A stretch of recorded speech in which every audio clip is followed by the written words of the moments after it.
नमस्ते दोस्तों। स्वागत है आपका अपने चैनल डेली मॉक टेस्ट में। आज का हमारा टॉपिक है कथन और निष्कर्ष वाले प्रश्न।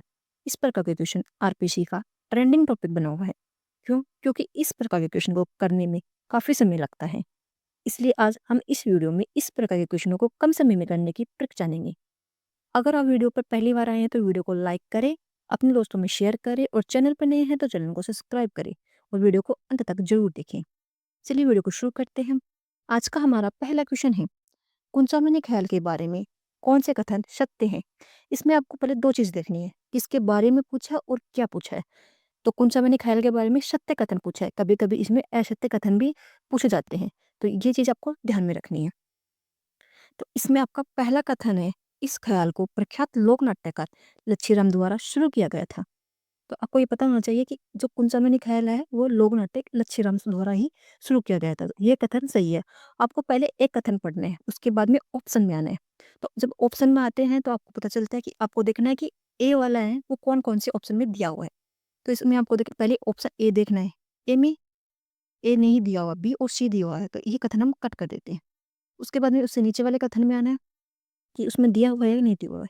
तो बी में भी ये कथन ए वाला नहीं दिया हुआ है, तो इसको भी हम कट करते हैं।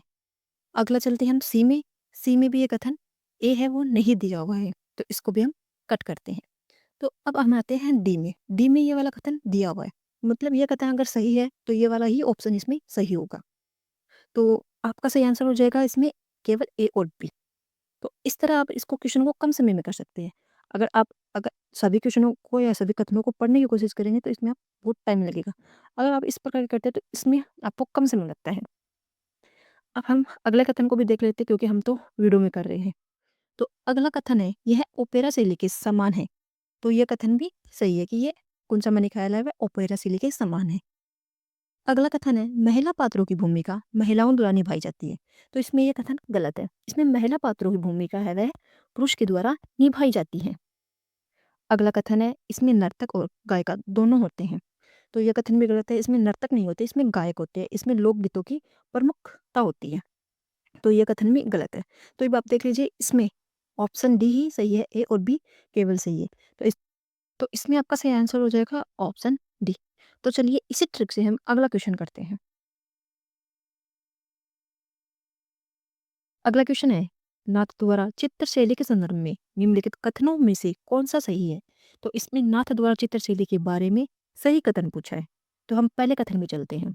तो इस प्रकार की चित्रकला के उदाहरण चोखेलाल महल में देखे जा सकते हैं। तो ये कथन गलत है क्योंकि नाथ द्वारा जो चित्रशैली है उसका जो उदाहरण है वह है श्रीनाथ जी का मंदिर है। तो इसमें ये कथन गलत है। अब हम आते हैं सीधे ऑप्शन में। ऑप्शन में देखना कि एक किस-किस वाले ऑप्शन में दिया हुआ है। तो ए में नहीं दिया हुआ तो ये सही हो सकता है। बी में भी नहीं दिया हुआ है तो ये भी सही हो सकता है। अब सी में दिया हुआ है तो सी को कट करते हैं क्योंकि ये वाला तो गलत है। और डी में भी दिया हुआ है तो डी वाले को भी कट करते हैं। अब हम चलते हैं दूसरे वाले कथन में।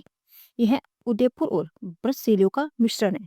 तो ये वाला जो कथन है वह सही है क्योंकि जो नाथद्वारा चित्रशैली है वह उदयपुर और ब्रजशैलियों का मिश्रण है। तो अब हम देखते हैं बी वाला कौन-कौन से में दिया हुआ है। ए में दिया हुआ तो ए सही हो सकता है और बी में नहीं दिया हुआ तो बी वाला भी गलत है। सी और डी तो पहले ही कट हो चुकी है। तो इसमें इस प्रकार आपका ऑप्शन से हो जाएगा सही ए। इस प्रकार हमें सी और डी पढ़ने की आवश्यकता ही नहीं है। तो इस प्रकार करने से आप एक कम समय में ये क्वेश्चन कर सकते हैं।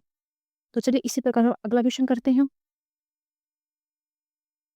अगला क्वेश्चन है, सूची 1 को सूची 2 में सम्मिलित कीजिए। जो पहली सूची है वह प्रसिद्ध व्यक्ति की है, दूसरी है उसे प्रदत्त अवार्ड की है।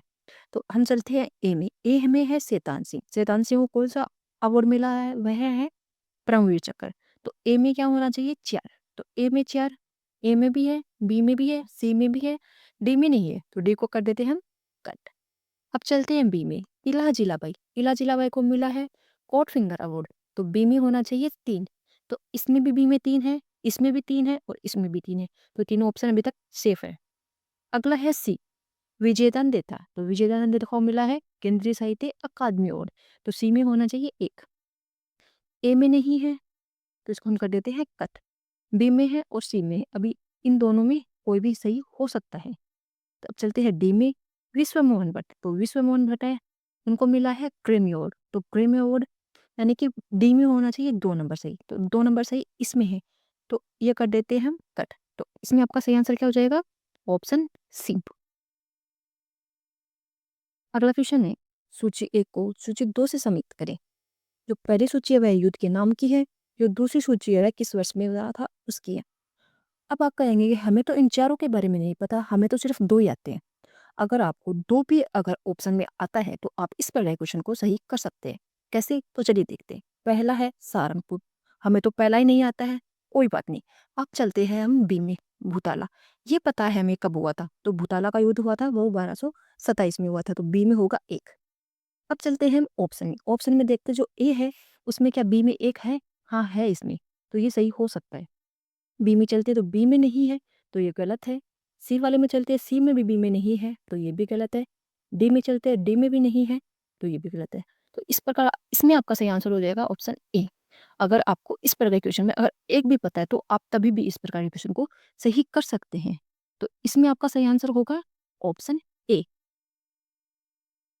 अगला क्वेश्चन है, निम्नलिखित वाक्यों में से कौन सा कथन सही है? क्या पूछा इसमें? सही कथन पूछा है। तो चलते हैं पहले कथन में। जयपुर में बाबा आमटे दिव्यांग विश्वविद्यालय है, तो ये कथन सही है कि जयपुर में बाबा आमटे दिव्यांग विश्वविद्यालय है।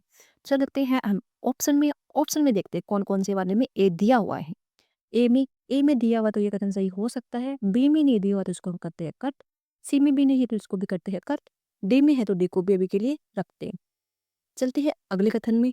जोधपुर में महात्मा गांधी दिव्यांग विश्वविद्यालय है। यह कथन भी सही है कि जोधपुर में महात्मा गांधी दिव्यांग विश्वविद्यालय है। तो अब हम देखते हैं ऑप्शन में किस किस वाले ऑप्शन में बी दे रखा है। तो पहले चलते ए में। ए में नहीं है तो ए को करते हैं कट। बी और सी तो पहले से ही कट है, तो आपका सही आंसर हो जाएगा इसमें ऑप्शन डी। अगला क्वेश्चन है, सुमेलित कीजिए। जो पहली सूची है वह शाखा से संबंधित है, जो दूसरी सूची है उनसे संबंधित संतों से है। तो अब चलते हैं हम ए में। पहला है सियतल शाखा। जो सियतल शाखा वह है संत हरिराम दास से संबंधित है, ये हमें पता है। तो मतलब ए में जो होना चाहिए वो 2 नंबर होना चाहिए। अब चलते हैं ऑप्शन में। ऑप्शन ए देखते हैं, ए में 1 है तो ये ऑप्शन गलत है। बी में चलते हैं, बी में जो ए है उसमें 2 है, तो ये सही हो सकता है। सी में चलते हैं, सी में जो ए है उसमें 1 है, तो इसको हम करते हैं गलत, ये सही नहीं है। अब चलते हैं डी में। डी में जो ए है उसमें भी 2 नहीं है, तो इसको भी करते हैं हम कट। तो मतलब इसमें आपका जो सही आंसर हो जाएगा ऑप्शन बी। अगला क्वेश्चन है, चित्रकला की किशनगढ़ शैली के विषय में कौन से कथन सही है? तो चलते हैं पहले कथन की ओर। राधा और कृष्ण का रूप सौंदर्य ही चित्रांकन का मुख्य विषय है।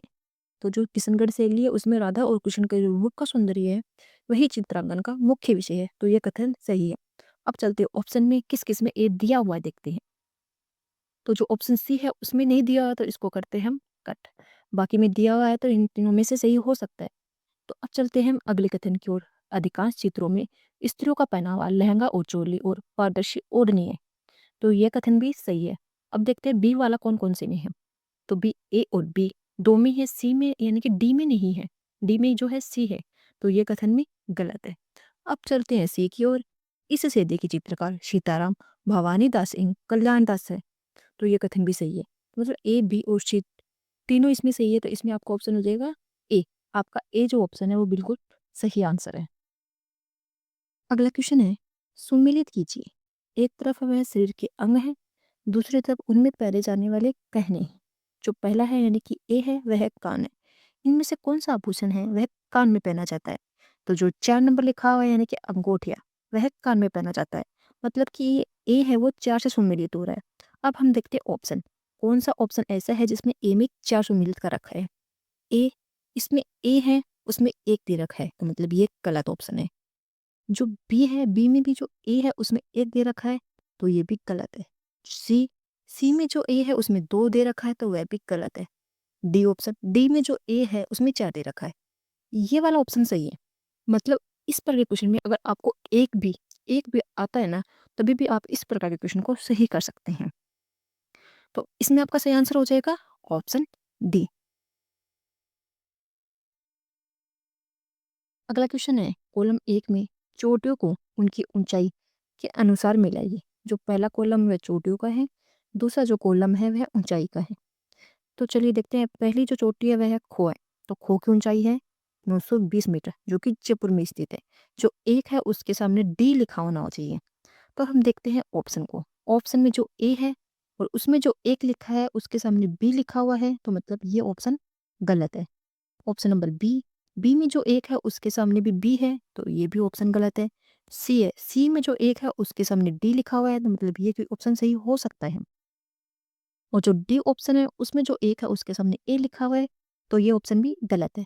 तो इसमें आपका सही आंसर हो जाएगा ऑप्शन सी। आप सिर्फ एक को पढ़कर भी इस प्रकार के क्वेश्चनों का आंसर दे सकते हैं।